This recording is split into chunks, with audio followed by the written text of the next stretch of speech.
salam sejahtera untuk kita semua. Kepada yang terhormat Bapak Ibu dosen penguji ujian kinerja. Perkenalkan, nama saya Lisantriana Eka RS, mahasiswa PPG Guru Tertentu tahap 3 tahun 2025, bidang studi Pendidikan Agama Katolik pada LPTK Sekolah Tinggi Katolik Santo Yakobus Merauke dengan NIM 25869051009. Pada hari ini, Selasa 7 Oktober 2025, saya akan melaksanakan praktik pembelajaran pada unit kerja UPTD SMK Negeri 1 Sarudu dalam rangka penilaian uji kinerja dengan tema sifat-sifat gereja pada kelas 11. Demikian perkenalan saya, sekian dan terima kasih. Selamat pagi dan selamat menyaksikan. Selamat pagi anak-anak. Pagi, Bu. Bagaimana kabarnya hari ini? Baik. Ya, hari ini kita bertemu kembali di tempat ini untuk belajar bersama. Nah, sebelum kita belajar, salah satu dari kalian silakan pimpin doa. Sebelum kita memulai pembelajaran hari ini, mari kita berdoa. Amin. Ya Bapa yang penuh kasih, berikan kami hikmat dan pengertian hari ini. Bimbing kami dalam belajar, agar kami memahami pembelajaran hari ini dengan baik. Inilah doa yang kami sampaikan kepadamu demi Kristus Tuhan kami. Amin. Sekarang semuanya silakan berdiri. Kita akan menyanyikan lagu Indonesia Raya.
Nah, kalian sudah hadir semua pada hari ini, dan hari ini kita akan belajar tentang sifat-sifat gereja.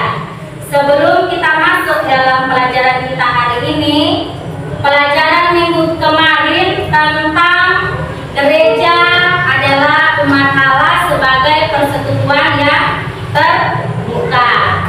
Nah, pada pertemuan yang terdahulu kalian sudah belajar tentang gereja. Jadi gereja diartikan tidak hanya hanya sebagai tempat berdoa ya dengan berbagai perlengkapan di dalamnya, namun gereja lebih diartikan sebagai persekutuan umat Allah yang terbuka. Nah, pada hari ini kalian akan belajar tentang sifat-sifat gereja. Nah, sebelum kita lanjut, Ibu Guru akan menampilkan beberapa video untuk kalian perhatikan, melihat persamaan dan perbedaan dari setiap video yang akan ditampilkan. Ini adalah video misa dari bagian Asia ya.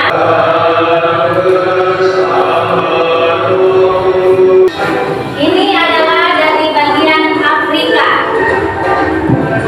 Kalian perhatikan ya, lihat apa persamaan dan perbedaan dari video tersebut ya. Nah, setelah kalian perhatikan tayangan ini, apa yang kalian lihat dalam misa di dua tempat yang berbeda ini? Apa yang kalian lihat? Ya, Intan, apa? Tata cara berbeda tapi tetap ada doa yang sama. Tata cara yang berbeda tetapi ada doa yang sama. Nah, kalau kalian perhatikan, umatnya berbeda bangsa, bahasa, bahkan dari cara menyanyi, tetapi tetap sama merayakan Ekaristi. Nah, mengapa menurut kalian umat Katolik di seluruh dunia itu bisa merasa satu dalam iman? Ya, Vina. Karena kita sama-sama percaya pada Yesus Kristus. Ya, karena kita sama-sama percaya pada Yesus Kristus. Nah, pernahkah kalian merasa menjadi bagian dari gereja yang besar? Misalnya saat ikut misa dengan banyaknya umat, atau kegiatan OMK, atau pertemuan lintas paroki. Pernah? Pernah atau tidak? Nah, misalnya apa? Ya, Natalia. Saya merasa bangga jadi bagian dari gereja. Ya, merasa bangga menjadi bagian dari gereja. Itulah sedikit gambaran bahwa gereja memiliki sifat-sifat khusus yang membuatnya istimewa, yaitu apa? Satu, kudus, Katolik, dan apostolik. Nah, tujuan kita mempelajari sifat-sifat gereja yaitu agar kalian dapat memahami arti dan makna dari setiap sifat gereja. Kalian mampu mengaplikasikan dan mewujudkan sifat-sifat ini dalam kehidupan pribadi dan komunitas gereja dalam hidup sehari-hari. Nah, sekarang kalian buka kitab suci. Kalian buka kitab suci Injil Matius pasal 28 ayat 19 sampai 20. Ya, satu orang baca. Vina, baca Vina. Karena itu, Kasih keras Vina. karena itu, pergilah, jadikanlah semua bangsa muridku, dan baptislah mereka dalam nama Bapa dan Anak dan Roh Kudus. Sekarang buka Efesus pasal 4 ayat 1 sampai 6. Ya, satu orang baca, kasih keras. Rizky. Sebab itu, aku menasihatkan kamu, aku orang yang dipenjarakan karena Tuhan, supaya hidupmu sebagai orang-orang yang telah dipanggil. Ya, jadi itu adalah ajaran gereja tentang sifat-sifat gereja. Nah, hari ini kita akan membahas satu persatu tentang sifat-sifat gereja itu. Yang pertama, sifat 1. Sifat 1 atau unity yaitu membangun persatuan dan kesatuan dengan Allah dan sesama yang diwujudkan di dalam hidup sehari-hari. Nah, ada banyak gereja yang berkembang dan memiliki umat yang cukup banyak. Misalnya gereja Kristen Injil, gereja Katolik, ya, gereja GBIB, ya banyak yang berkembang. Nah, bagaimana dengan gereja Katolik kita? Gereja Katolik ini yang berpusat di Vatikan. Dalam bagian ini pun Konsili Vatikan II menyatakan bahwa pola dan prinsip terluhur misteri kesatuan gereja ialah kesatuan Allah yang tunggal dalam 3 pribadi, yaitu Bapa, Putra, dan Roh Kudus. Nah, hierarki kita yaitu apa? Siapa? Paulus. Apalagi? Uskup, imam, dan diakon. Nah, cara mewujudkannya yaitu aktif berpartisipasi dalam hidup menggereja. Contohnya apa? Seperti apa? Kehidupan menggereja contohnya seperti mengikuti ibadah. Sekarang kita masuk dalam sifat yang kudus. Sifat yang kudus yaitu Kristus yang telah mencurahkan Roh Kudusnya. Gereja sebagai sarana keselamatan. Kekudusan merupakan panggilan dan tujuan hidup semua orang. Kudus berarti suci dan tidak bercela. Jadi gereja mempunyai kekudusan aktif yang mentobatkan dunia, menyucikan para anggotanya, dan sebagainya. Jadi kekudusan gereja bukanlah suatu sifat yang seragam, ya, melainkan semua mengambil bagian dalam satu kesucian gereja yang berasal dari Kristus. Ya, berasal dari Kristus. Nah, melalui gereja dan 7 sakramen yang ditetapkan, Yesus menunjukkan jalannya kepada kita. Nah, ada berapa sakramen dalam gereja Katolik? 7. Apa saja?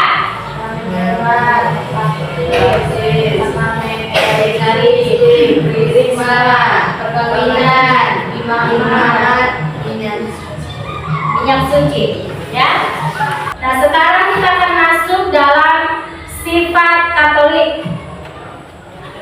Sifat Katolik itu universal, kemudian Kristus hadir di dalamnya, terbuka bagi dunia, tidak terbatas pada tempat, bangsa, budaya, waktu, atau golongan tertentu. Gereja itu Katolik karena gereja dapat hidup di tengah segala bangsa oleh warganya dari semua bangsa.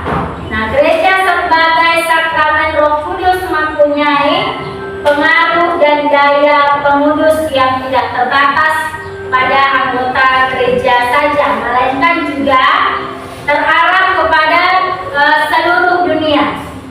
Sekarang yang keempat yaitu sifat yang apostolik. Apostolik ini didirikan atas dasar para rasul, meneruskan ajaran dan kesaksian para rasul. Ibadat dan strukturnya diajarkan, dikuduskan, dan dibimbing oleh pengganti para rasul. Nah, gereja Katolik adalah apostolik karena didirikan oleh Kristus atas para apostolos. Ya, bahasa Latinnya itu rasul, yang tetap berpegang teguh pada Tuhan dan senantiasa dipimpin oleh para penerus mereka. Nah, keapostolikan berarti dalam perkembangan hidup tergerak oleh Roh Kudus. Jadi gereja senantiasa berpegang pada gereja, para rasul sebagai norma imannya. Nah, sekarang kalian mencari arti sifat gereja dalam kelompoknya kalian mencari apa arti sifat gereja itu. Kemudian kalian buat rangkumannya ya. Kemudian apa dasar kitab suci atau tradisi gereja untuk sifat-sifat tersebut ya. Sekarang kalian diskusi dalam kelompok, mencari arti dari sifat gereja dan apa dasar kitab suci atau tradisi dalam gereja. Masing-masing yang kelompok 1 mencari arti dari sifat yang 1, kelompok 2 sifat yang kudus, kelompok 3 sifat yang katolik, dan yang keempat adalah sifat apostolik. Ini kelompok 1, kelompok 2, 3, 4 ya. Kalian buat rangkuman ya, mencari arti. Kemudian dasar kitab sucinya apa? Atau tradisinya apa? Silakan diskusi dalam kelompoknya.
Ada yang sudah dapat?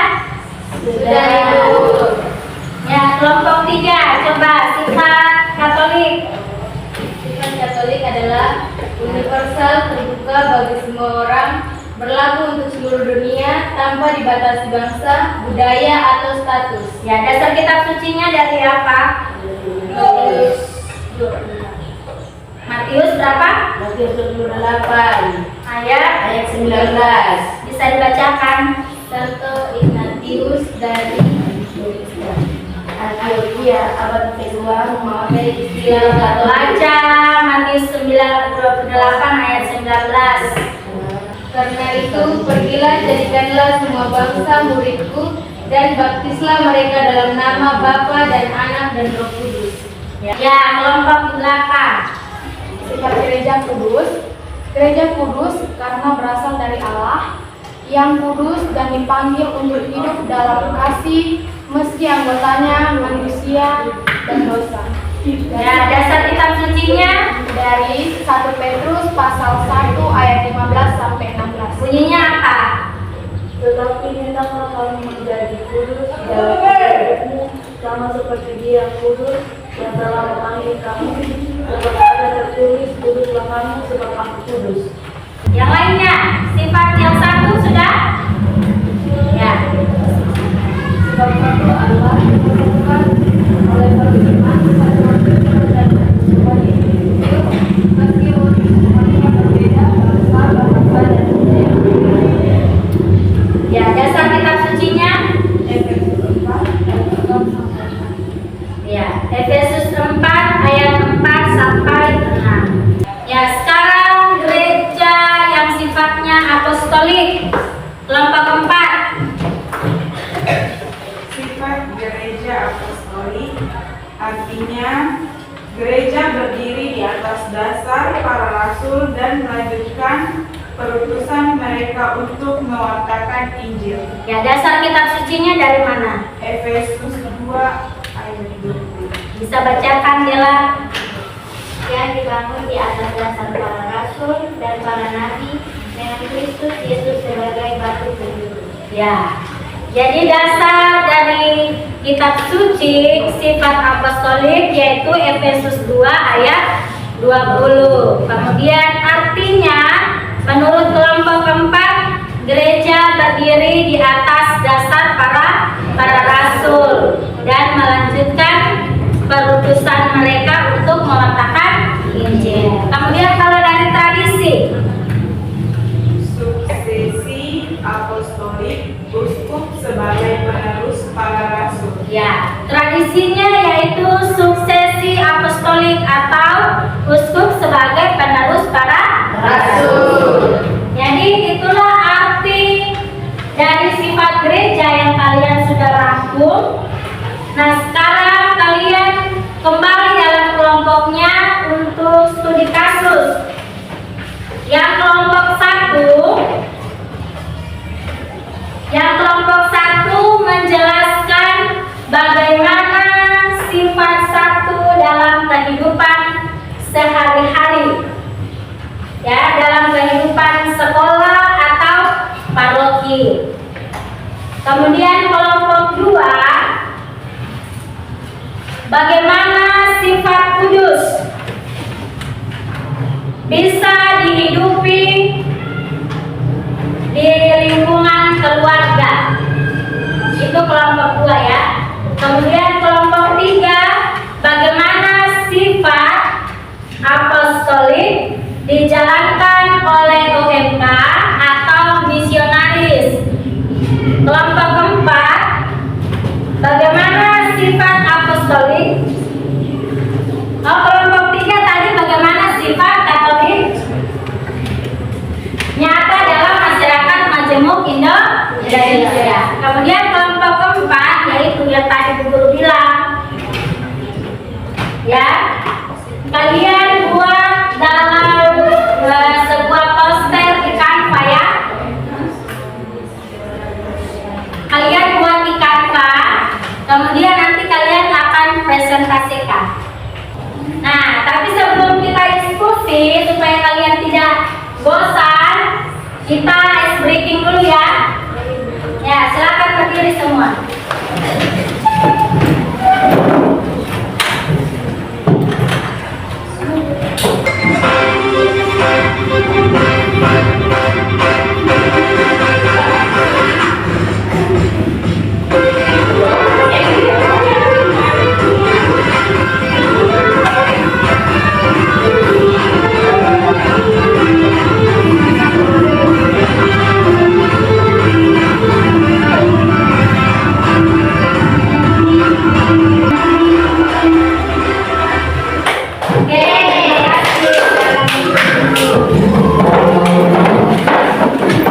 Ya, silakan lanjut kembali diskusi dalam kelompoknya. Kemudian hasil diskusinya buat dalam Canva ya.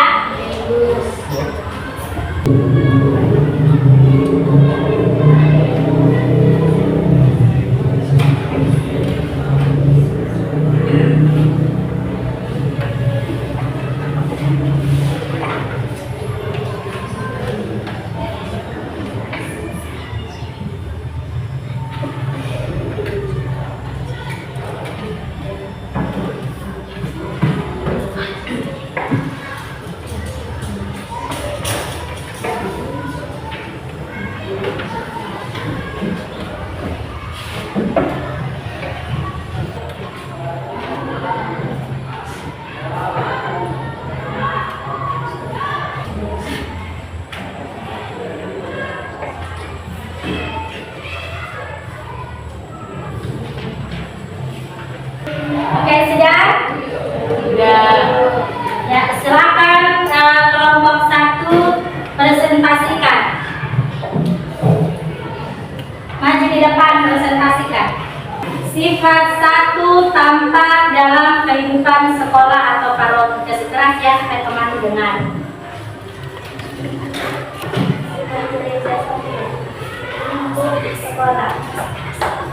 saling membantu belajar saat ada teman yang kesulitan, menghargai perbedaan suku agama dan latar belakang, mengikuti kegiatan doa pagi bersama dengan penuh kebersamaan.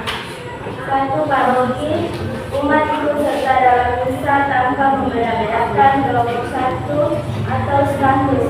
Panitia Natal, Paskah, bekerja sama lintas lingkungan dengan semangat persaudaraan, aksi sosial paroki, misalnya bakti sosial yang melibatkan semua umat. Ya, itu adalah hasil diskusi dari kelompok 1. Sekarang tepuk tangan dulu untuk temannya. Oke, terima kasih kelompok 1 sudah mempresentasikan hasilnya. Nah, sekarang kalian merefleksikan kembali dari keempat sifat gereja, mana yang paling nyata dalam hidupmu, Natalia? Dari keempat sifat gereja, mana yang paling nyata dalam hidupmu? Menurut saya sifat 1. Ya, alasannya apa? Karena menekankan kesatuan dalam ajaran, pengajaran, dan misi gereja. Nah, sekarang untuk melihat sejauh mana pemahaman kalian tentang materi kita hari ini tentang sifat-sifat gereja, kalian akan mengerjakan beberapa soal.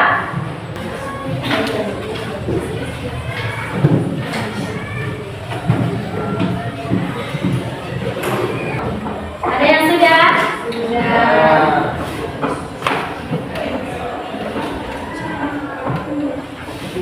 Yang sudah boleh dikumpulkan.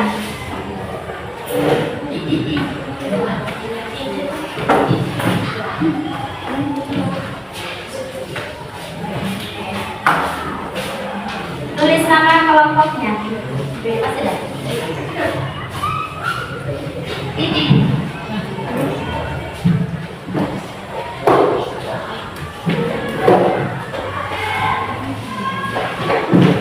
Nah, kesimpulan dari materi kita hari ini adalah gereja yang satu, kudus, katolik, dan apostolik adalah bahwa gereja adalah persekutuan umat Kristen yang kesatuannya berakar pada Allah Tritunggal, bersifat suci karena Kristus menyerahkan dirinya untuk menguduskannya, bersifat katolik untuk merangkul semua bangsa, dan apostolik karena dibangun atas dasar para rasul dan kesetiaannya pada kitab suci dan tradisi.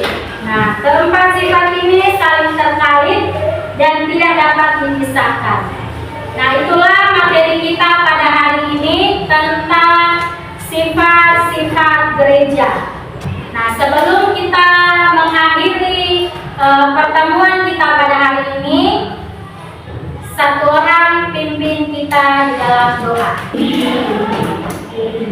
Bapa dan Putra dan Roh Kudus. Amin. Tuhan Yesus Kristus, kami bersyukur Engkau memanggil kami menjadi bagian dari gerejamu yang satu, kudus, katolik, dan apostolik. Bantulah kami sungguh menghidupi iman kami dalam persatuan, kekudusan, keterbukaan, dan kesetiaan pada ajaranmu.